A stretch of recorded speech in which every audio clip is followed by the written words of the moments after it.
Hi, I'm Kristen Craig, President of the Terre Haute Chamber of Commerce. I'd like to welcome you to the Women's Entrepreneur Panel that Launch Terre Haute is hosting. We're excited to be able to do this as we wrap up Women's History Month and be able to offer kind of a unique perspective from some of our really amazing, outstanding entrepreneurs that we get to work with in this community. So I hope you enjoy the session. Look for this as part of an ongoing series of events from Launch Terre Haute. The idea for our panel today is to highlight some of the awesome female entrepreneurs that we have in our community that I'm very excited to kind of learn more about your businesses. I really want a female in our community that hasn't started a business yet, but has a really good idea. I want them to watch this video and be like, oh, well, if Bo could do it, right? Or, oh my gosh, Christy had a great idea and she just went for it. Like, why can't I do that? And that's really what I want to go for with these panels. And so that's what we're looking for. The owl for everyone here is just kind of in the corner of the room right now looking at us. Anybody who speaks up in this room, it will focus on you. So right now it's got me on the corner because I'm talking. But if anyone else starts speaking up, then it will switch focus to them. So this is an easy one, a nice softball for you all sometimes. First of all, tell me about your business, what you do and how you got into the business, and then why you love it. There's a lot of parts to that question, but really just tell me about your business, why you got in and why you love it. Anyone can start. I'll start. Okay. Lori Danielson, and my business is coaching. It's Go Time Coaching. Based out of Terre Haute. I sometimes call it a boutique consulting services firm, and started just knocking on the door 6 years ago, which feels really good. We provide consulting services to individuals through coaching, through life coaching, leadership coaching, team building, strategy sessions for companies and business. And it's really evolved over the last 6 years. I jumped off really because I wanted to have more of a direct impact and hopefully positive impact on individuals. And coming from 35 plus years in corporate business and banking and in manufacturing, I just really wanted more of a personal connection. It was also a lifestyle change for me as well that motivated me to move into that space because I had never really thought about owning a business. It wasn't something I dreamt of doing and was on my bucket list, but it just came at the right time that I just was compelled and drawn to learn some new skills to have a better impact, hopefully positive impact on individuals. So that's the why, and that's why I continue to get up and get excited about meeting one-on-one with people, learning more about businesses, helping teams grow in their ability to have greater impact together, and working as one team in better ways, and companies as well. So it's really, I like to help people find focus, passion, and then take steps toward that. And it's really, really been great. I'm excited to hear about everybody else's role and what you're doing too in your businesses. Awesome. I'll go. So my name is Tradara McLaurine. I currently serve as the Executive Director of the Career Center at Indiana State University. In 2016, my husband, business partner, and I opened Wingstop here on 3rd Street in Terre Haute. That has grown, that there are now 4 locations, and my husband and business partner, Chris Tooley, was on the Black Entrepreneurs panel and talked all about Wingstop when that panel happened. I would say I consider myself as a hybrid entrepreneur because I still work full time. I work at ISU and then help wherever I can on the business on the side. And that was something that my husband and I always wanted to own a business. We've talked about it. Wingstop was not the first thing that came to mind, but we've always talked about owning a business. But having 2 kids and just thinking about it financially was wondering, like, are we ready to jump into that full throttle and go into that journey? So that's why I say I'm hybrid entrepreneur in a way. So trying to navigate both areas of that life. And then I'm also an author, so I've written 2 children's books, Why Mommy Works and Why Daddy Works. And the purpose of those books was because we were working all the time, trying to get the business off of the ground. And so that, took a lot of late nights. It took where, my husband used to travel for work a lot. And we just wanted a way for the kids to understand why there is always a laptop with us or a phone with us, and trying to understand that work-life balance or whatever it looked like in the moment. So that's what really brought me to working on the book and publishing that and trying to really understand this hybrid entrepreneur life. I'm getting closer to just being full-blown entrepreneur. As my kids are getting older, I really want to make sure I'm allocating my time in the best way. So I want to do more on the business front, and I'm going to leave my position at Indiana State in June, which is still kind of hard for me to think about. But I've realized that women can have it all. I know sometimes it's seen as you can't be a wife, you can't be a mother, you can't be an employee. It's hard to have all those irons in the fire. But I'm starting to really realize, honestly, as a result of the pandemic, that I choose which irons I want to have in the fire. And I don't know if I want all of them in there at one time right now. So I'm going to take that journey come June and really focus on, thank you, air five, real five. I'm going to take that journey come June and really focus on being the best wife, best mother, and business partner, so we can grow that legacy for our children behind us. Awesome. That's super cool. So basically, being an author, a business owner, full-time employee, you've got a lot of free time on your hands. I mean, all of it. I don't know what I'm gonna do. Yeah. Come June. Who else would like to share? You haven't heard from anybody on Zoom lately. I'll go. Hi, my name is Bo Turner. I am a co-owner with Courtney, who's also on here, of BoCo Collective Marketing. And we specialize in social media marketing, website, and graphic design. And so that's a little bit about our business. What I do specifically is I am on the project management, kind of like the marketing director, content strategy side. And then how I got into the business is Courtney and I met at Indiana State University, and we've always talked about opening up a marketing agency, and thought about a year ago, no time like the present. So we just did it. We took the leap of faith. And for me, I finally decided that nothing is going to happen unless I make it happen. Nobody's going to come to me with a great business idea and just ask me to be a part of it. If I want to do something, then I got to make it happen. And why do I love it? I love the flexibility that it gives me. It gives me an opportunity to work with people that I want to work with, to work on projects that make me happy, and it makes me feel like I'm contributing to something larger. And honestly, I just like being able to get shit done, make it happen myself. And it's a direct correlation of my efforts to results, which gives a lot of job satisfaction as well. For sure. Love it. Love it. I can go ahead and go since Bo gave our intro. So I'm Courtney Cook, and I have 2 businesses. So Bo gave a nice intro on BoCo and all the marketing we do. And then I also have a business with my husband, and it's called Clay Plant Road, where we sell pottery. So I have kind of 2 things going on, and I'm excited to see where they go. And Tradara, I'd love to learn more from you about how you kind of juggle all of those different things and having a family. So I love what you said about having the different fires in the iron. So I'd love to learn more about that. Awesome. And I'm sure we can make that connection pretty quickly. Baby boom, watch that. Who else would like to share?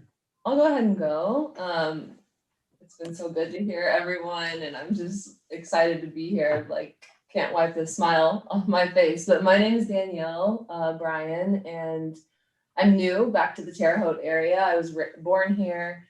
left in 2010, and then I just moved back last year.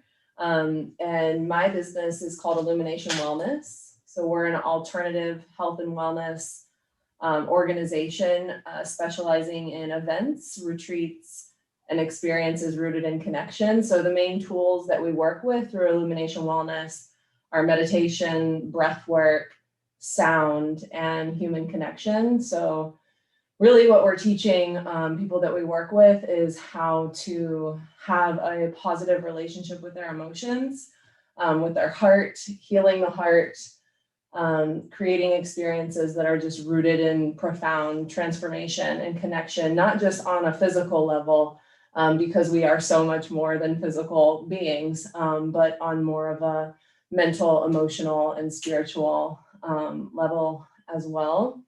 And I got into this really based off of my own journey. I was like many young girls. I was a girl that constantly looked outside of myself for approval and affirmation and love. And I had no idea how to love myself, honor myself, and take care of myself. So really, it's been like an 8-year journey of gaining tools and awareness and language, and then sharing it with hundreds, now close to thousands of people who we do this retreats with. So really now in this area, we're doing monthly sound journeys where I play singing bowls.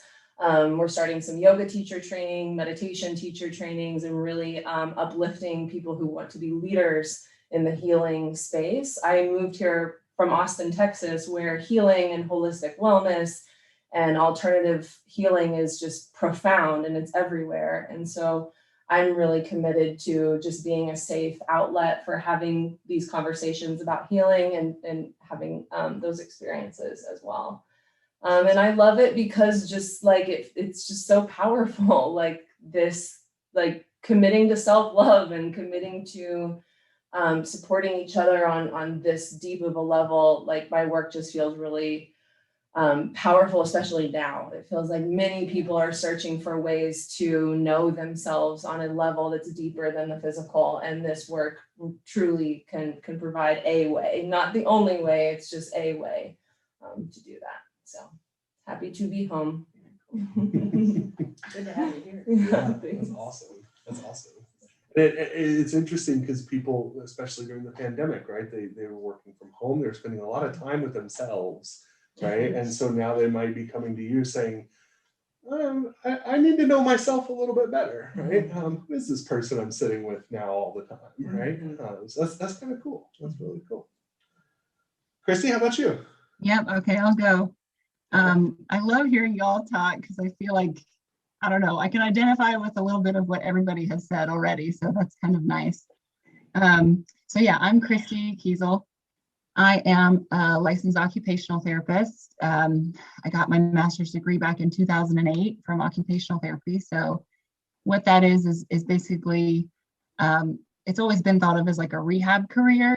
But let's see, basically my business is maternal health therapy and wellness. And what I'm doing with that is focusing on women and pelvic health, pelvic therapy, especially. So why I got into it, I did a little bit of outpatient pelvic therapy work when I lived in Oregon, right before we moved to Indiana. And once we moved here, it just didn't feel like, I think I can relate to like how Bo was saying, I think I was waiting for somebody to be like, hey, you have these skills, come work for us, but it just wasn't ever coming up. And I really feel like the need is here in Terre Haute. I mean, I think we only have one outpatient clinic for pelvic therapy, right now. So anyway, I know it's a common issue in the field of therapy and rehab anyway that isn't fully addressed. So I opened Maternal Health Therapy and Wellness basically like 2 months ago. So I haven't started seeing any clients yet. I'm still trying to like just get everything in place. But I plan to do virtual visits and home visits. And my reasoning for that is because there always seems to be this gap with women after they have a baby and when they get get back to their OBGYN of like a 6 week mark where they're just not seeing anyone. And if they don't have any support in terms of their family, it can be a really difficult time. And I see that transition for women where they go into that mom role as just a really great opportunity for us to build healthy habits. I really believe if we can build those healthy habits then, it sets a great foundation for women as we age to be able to stay healthy and to be able to cope with stress and just prevent issues like urinary incontinence and also things like depression. So I don't know, my concept is really big, but I tried to niche it down a bit more so that people can really understand what I'm trying to focus on. And primarily that's pelvic therapy, but I also do some, besides therapeutic exercise, I do cognitive behavioral therapy, and I have advanced training in sexuality, intimacy, so relationship focus, that type of thing. So hopefully that makes sense. Awesome. That's cool. Big ideas, Christy. No, there's nothing wrong with big ideas and large projects. So definitely really cool. Really cool. So let's get into some questions here. Let's talk about the female journey of the female entrepreneur journey a little bit. Can you tell me about a time when you may have felt out of place as specifically a female entrepreneur, and then what you may have learned from that experience?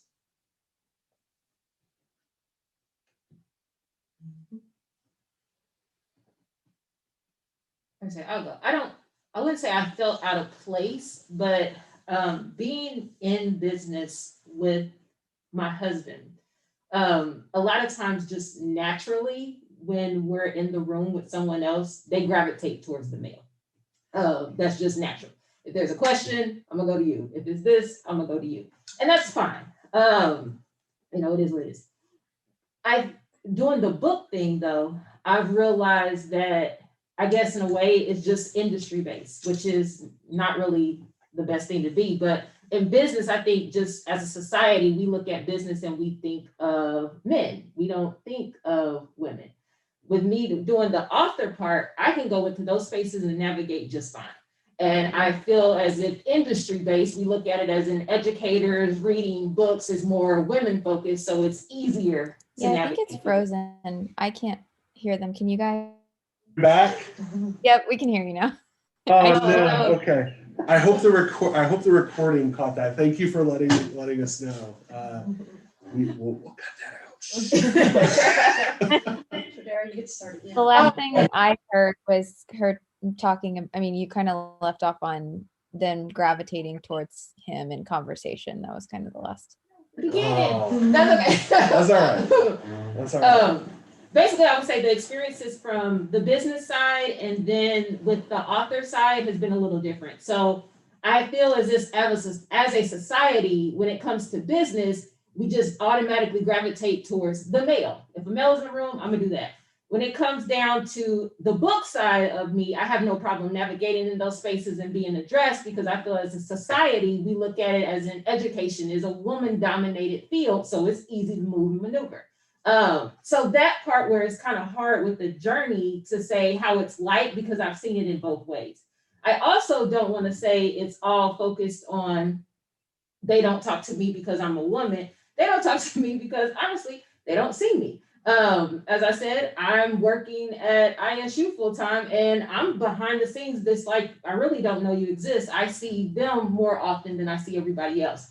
So I don't say it's woman-based. I say it's more so who is the face of the business face. And it did take me a journey sometimes to even go through value, like, well, I gotta talk to you all the time. And I've said before, like, I don't, work for you type thing. So I said that growth with me, I would take responsibility for a lot of that between not being or not needing that affirmation or that validation that if they gravitate towards this person first, is it automatically because I'm a woman or what was the reason why? So I think as a brand new entrepreneur, trying to establish yourself, trying to establish your own confidence, because it's risky going out there and doing it for yourself. You're looking at any little thing of what's wrong with me, or how can I improve, or getting all the feedback. And it took a while for me to just kind of be confident in me and understand that there are different spaces where I can navigate and move in very easily, and there's others. So when it comes to like the donation part and the community engagement part that we've done on some of our businesses, I navigate through those spaces very well because I've had the experiences, I've done it. So typically then those conversations come to me first. So I like that part of having a business, is being able to really hone in on where our skill sets are the strongest, and then realizing that, you know, not taking it personal if they speak to one person about one thing and speak about it that way. I don't look at it as it's a male female thing, more so it's a skill set. It's, you know, you do this part very well, and why am I going to try to fight to get into your space when I do this part well? It sounds like you had a similar journey of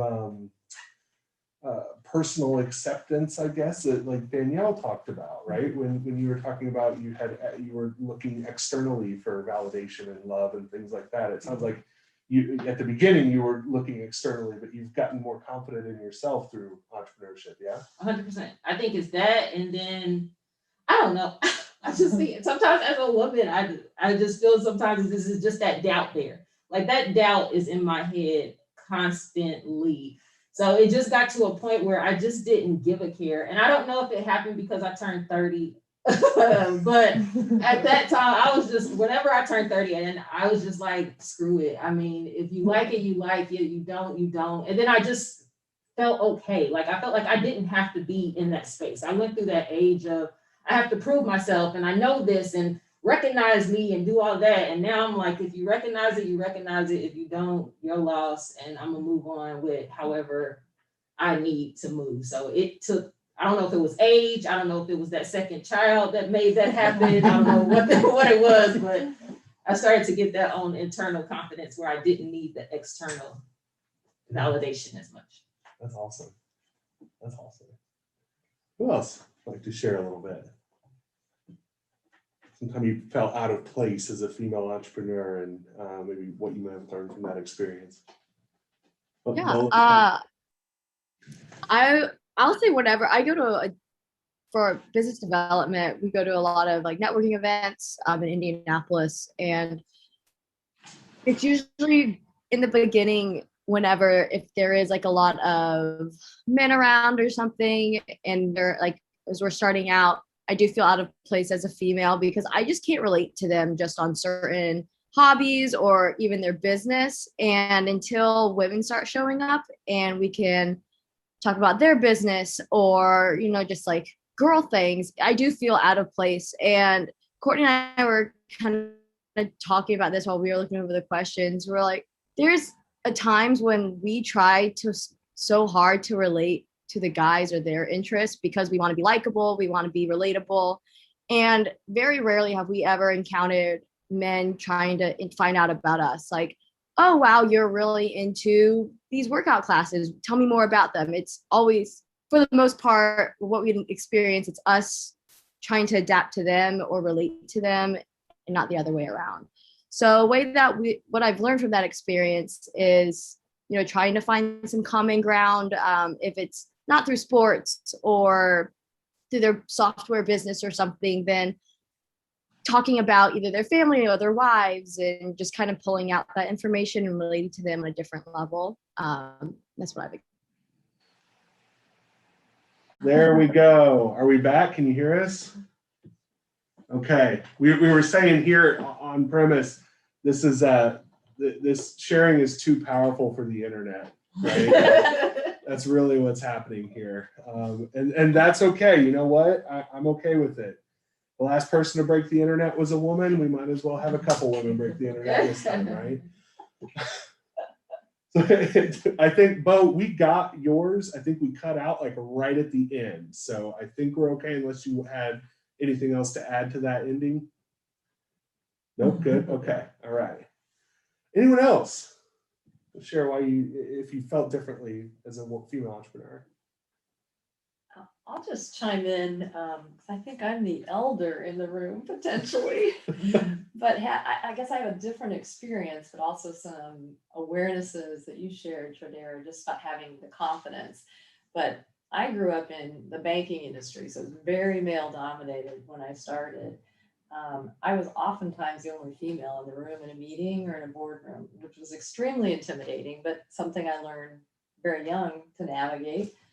And I've actually had to flip that to get, I guess, in terms of thinking about being a female entrepreneur, there are so many females, leaders and executives that we can now tap into as resources, all of you as individuals, but just thinking about the peer network in terms of having females to lean on, to reach out for advice, the resources of grants and special financing that's available just for women now to start businesses, that those types of programs or those types of networks didn't exist as I started my career.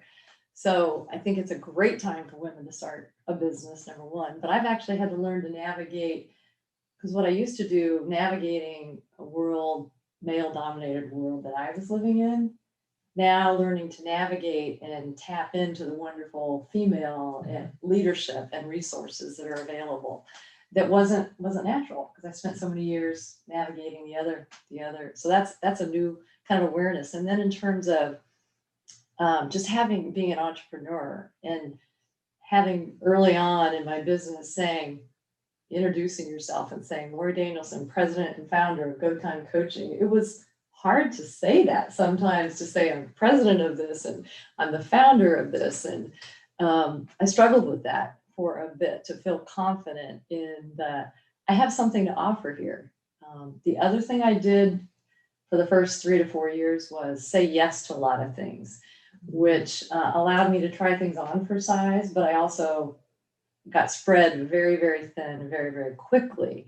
And that was not what I wanted to do in venturing out as part of my kind of lifestyle that I was seeking. So that taught me, the awareness was say yes to the things you want to do. The clients, like you said, Bo, the clients that you want to do business with, where your values are aligned and where you feel like you can really make a difference, that it's okay, whether you're a male or female entrepreneur, to make those choices that are right for you at the time. It doesn't mean those are always the same choices you're going to make, but make the right choices for you in your business and how you step forward into it. I would say on the flip side, that's where I learned how to say no. Because I still say yes to a lot of stuff. And it got to the point where, why am I saying yes to something that I have done 1,000 times? I realized that it's going to take me away from something else that I needed to do. So learning, and I think that's a blessing about being an entrepreneur, is that you have the power to say no. Yes. And if you want to say no, you don't have to answer to anybody else about that no. So that is the one thing that I like. If it's something that I don't agree with, I can legit say no, and I don't have to answer to anybody else about that no. And I feel like when we work for others and you feel like you have to say yes in a way, because, what is the company going to think about me? What is my boss going to think about me? And now that we have that freedom, I love, not that I'm saying no to everything, but I love that I have the power to be like, choice. Yes, choice, the power of choice. Well, we're glad you said yes to this, Tradara. For sure. Anyone else like to share? My experience is kind of unique. Before I got into health and wellness, I had like a whole career in horse racing and like Western quarter horse racing. And I got really deep into the business side of that. And that was definitely male dominated, like Western cowboy, And so me being like Indiana girl, like coming to Oklahoma with all these big dreams, I just got to see, I had a unique experience in how much weight was put on appearance, what you look like as a woman out there showing horses or managing a barn, and what some women would fall into to get their name out there. This whole culture of, okay, so this is what it's going to take to be successful here. And so it came for me to make a choice on integrity and values. And I was never going to use my looks, my appearance, anything to get anywhere in that world. And so it took me a little longer to like navigate that world because of that, because of being a woman in such a male dominated world. On the flip side, in health and wellness, especially in healing, my experience over the past 6 years has been there's been a massive call for the feminine to do their healing work, not just on the physical, but the emotional and the mental healing. So kind of like women's healing has gone in front of men's healing is kind of what I've witnessed and seen. And so being a female entrepreneur in the health and wellness space has almost been more of like a superpower in this space because women can empathize with each other so well. It's one of our gifts. And so like being an entrepreneur in this space has been like just like doors wide open, arms wide open because of what we are innately good at as women, which is communicating, connecting, holding space, which so much of my work is just holding space for these deeper moments. So yeah, kind of like walked both paths. Yeah. That's awesome. It's kind of cool. I hear a lot of, you know, I've seen both Frozen sides. again. I see Courtney We nodding can her hear you head. now. Okay. Yeah, we can hear you Yeah, now. you're good. Okay. But That's There was- rough. I'm sorry, y'all. This is the first time this has happened. This is crazy. Let's make sure we're back on recording. We are. Okay. Does anyone have anything else they'd like to share on that last question? I will go ahead in the essence of time. I will skip one of the questions, but there is still one that I want to get to before we end for today. So anything else you'd like to share on a time you felt out of place as a female entrepreneur and what you may have learned? Okay, cool. Want to give that space, as Danielle says. So let's talk about sharing your own thoughts, your own feelings here. If you could say one thing to the female identifying entrepreneurs or aspiring entrepreneurs in the world, what would it be? One thing for female identifying entrepreneurs or potential entrepreneurs.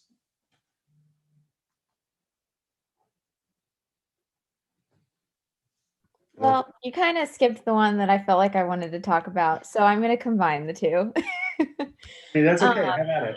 So I feel like something that I've had to really try and work on, and it kind of, I know a couple of you kind of said things. I think Lori kind of said something similarly, but I felt like, you know, and Bo mentioned we go to a lot of events where we have to network and everything, and I've noticed I'm really bad about like trying to make myself sound smaller or littler than I am. You know, I always want to say, like, I've caught myself saying, you know, I work at BoCo and I'm like, no, I am an owner. I need to be confident and say, you know, what I actually do. And I mean, because the thing is if I don't say, you know, how almost proud of myself I am, like they are not going to see that confidence either. And they're also not going to think that,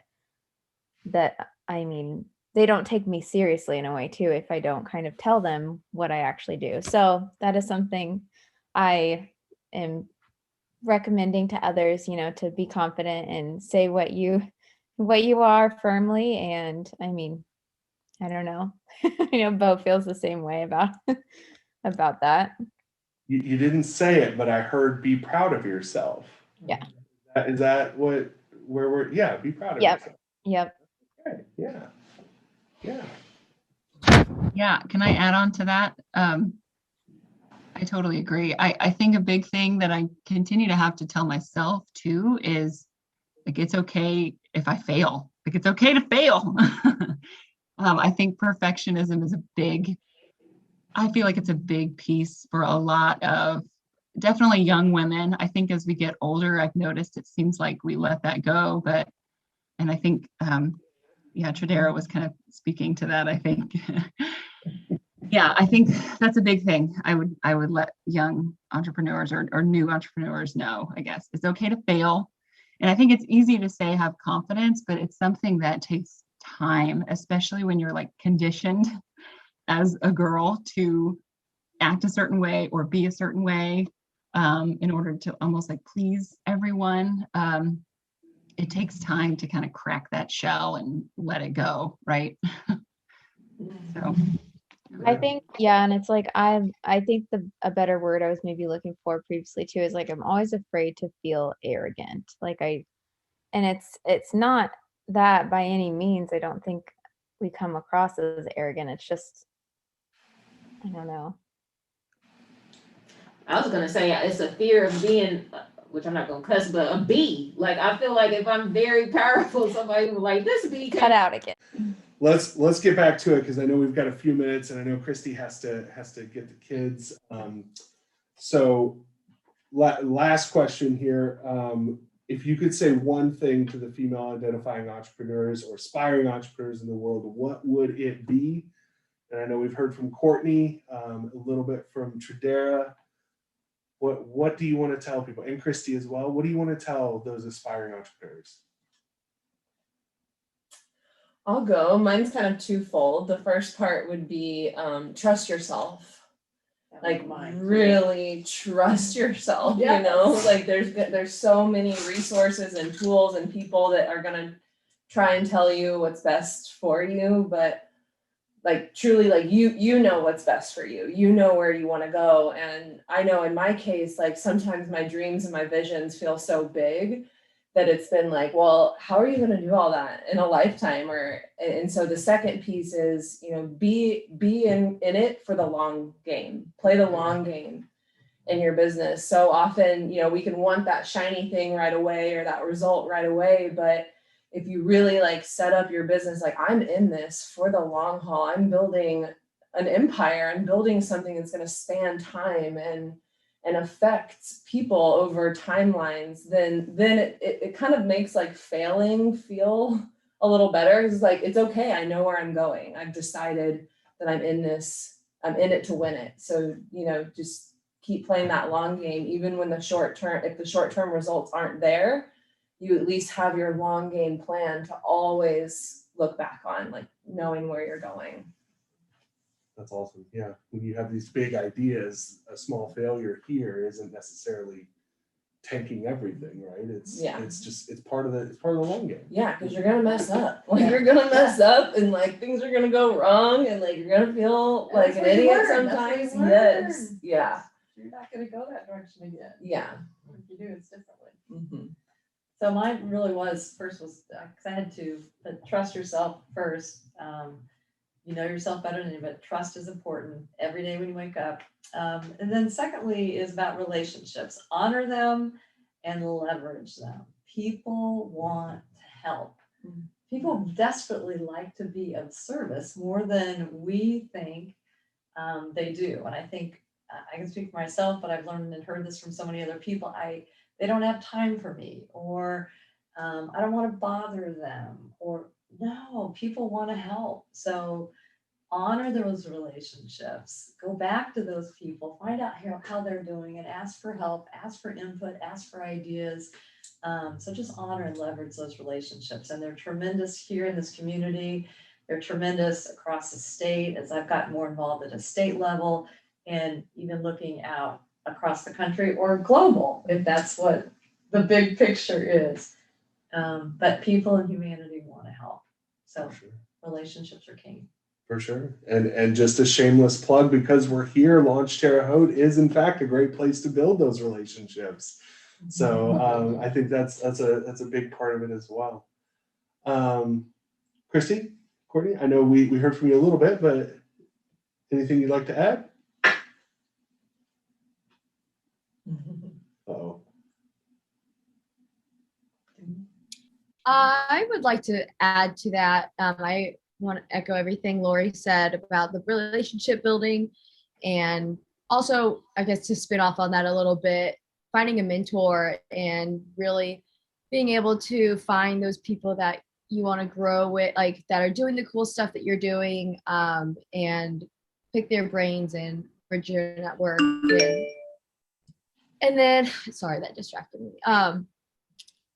And something to add on to it is, especially for the perfectionists, that to just do it, and you don't need to have a pretty bow wrapped on it and presented. We just do it, and you'll learn on the way, and to never stop wearing too many hats, because you're gonna have to wear a lot of hats, but at the same time, figure out how to find good people on your team and build it out so that you're not running yourself into the ground and you're getting exhausted and burned out within a year or so of your business.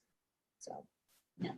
Yeah, and to kind of expand on that, I think so one of our mentors, he was a huge advocate for, like Bo mentioned, wearing a lot of hats. And I think that our pottery business has been so successful because, I mean, I've really had to get good at a lot of different things, whether it is actually creating pottery, but it's also, having to do the marketing for yourself and photography and design and everything. So I think learning a lot of things about, you don't have to be the best at a lot of things, but learning about a lot of different areas has helped me in my business.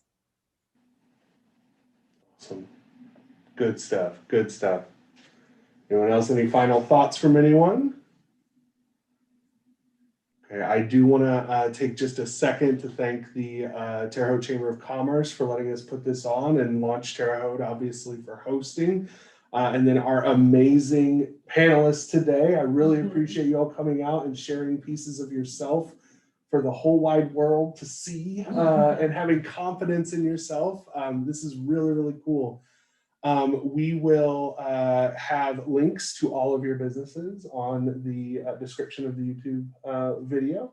And so we will share that out as soon as it is done. But I want to thank you all very, very much for coming in, both physically and virtually.